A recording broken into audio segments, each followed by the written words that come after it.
बिस्मिल्लाहिर्रहमानिर्रहीम। हज़रत अस्मा बिन्तु अबू बकर रज़ी अल्लाह ताला अन्हु हज़रत अबू बकर रज़ी अल्लाह ताला अन्हु की बेटी और अब्दुल्ला बिन ज़ुबैर रज़ी अल्लाह ताला अन्हु की वालिदा और हज़रत आयशा रज़ी अल्लाह ताला अन्हा की सौतेली बहन मशहूर सहाबियात में हैं। शुरू ही में मुसलमान हो गई थी। कहते हैं कि 17 आदमियों के बाद ये मुसलमान हुई थी।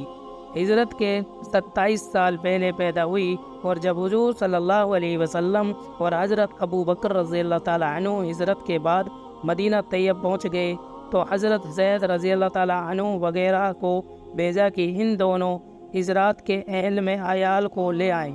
उनके साथ ही हज़रत अस्मा रज़ियल्लाहु ताला अन्हा भी चली आई। जब कुंबा में वे पहुँची तो हज़रत अब्दुल्ला बिन ज़ुबैर रज़ियल्लाहु ताला अन्हु पैदा हुई और हिजरत के बाद सबसे पहली पैदाइश उनकी हुई। उस ज़माने की आम गुर्बत, तंगदस्ती, फ़क्र व फाका मशहूर व मारूफ है और उसके साथ ही उस ज़माने की हिम्मत, जफाकसी बहादुरी, ज़ुर्रत, ज़बुल मिसल। बुखारी में हज़रत अस्मा रज़ियल्लाहु ताला अन्हा का तर्ज ज़िंदगी खुद की ज़बान से नकल किया है।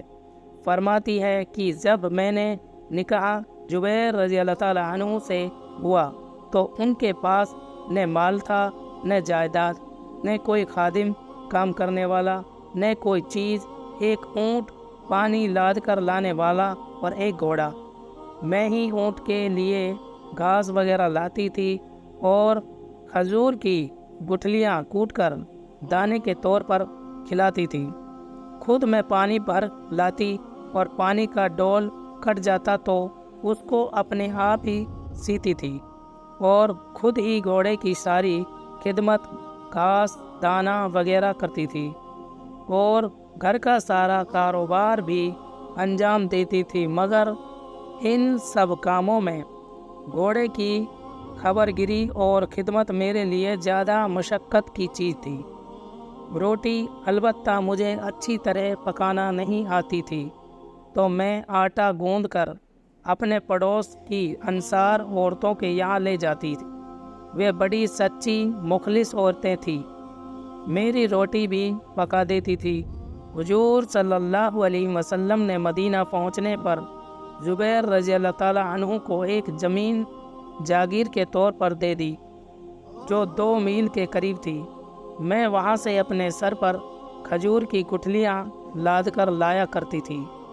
मैं एक मर्तबा इसी तरह आ रही थी और गठरी मेरे सर पर थी। रास्ते में हुजूर सल्लल्लाहु अलैहि वसल्लम मिल गए। ऊँट पर तशरीफ़ ला रहे थे और अंसार की एक जमात साथ थी। हुजूर सल्लल्लाहु अलैहि वसल्लम ने मुझे देखकर ऊँट ठहराया और उसको बैठने का इशारा किया ताकि मैं उस पर सवार हो जाऊं। मुझे मर्दों के साथ जाते हुए शर्म आई और यह भी ख्याल आया कि ज़ुबैर रज़ियल्लाहु ताला अन्हु को गैरत बहुत ही ज़्यादा है, उनको ये भी नागवारा होगा। हुजूर सल्लल्लाहु अलैहि वसल्लम मेरे अंदाज से समझ गए कि मुझे उस पर बैठते हुए शर्म आती है। हुजूर तशरीफ़ ले गए।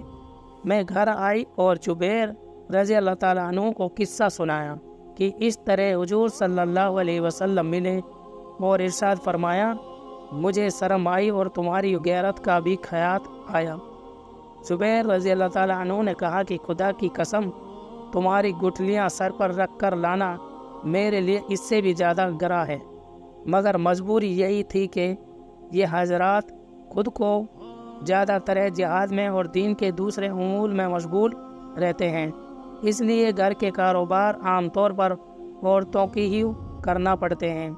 इसके बाद मैंने बाप हज़रत अबू बकर रज़ियल्लाहु ताला अन्हु ने एक खादिम जो हुजूर सल्लल्लाहु अलैहि वसल्लम ने उनको दिया था मेरे पास भेजा दिया, जिसकी वजह से घोड़े की खिदमत में मुझे खलासी मिली। गोया बड़ी कैद से मैं आज़ाद हो गई।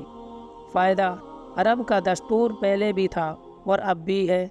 खजूर की गुठलियाँ कूटकर या चक्की में डालकर पानी में भिगोकर जानवरों को दाने के तौर पर खिलाते हैं।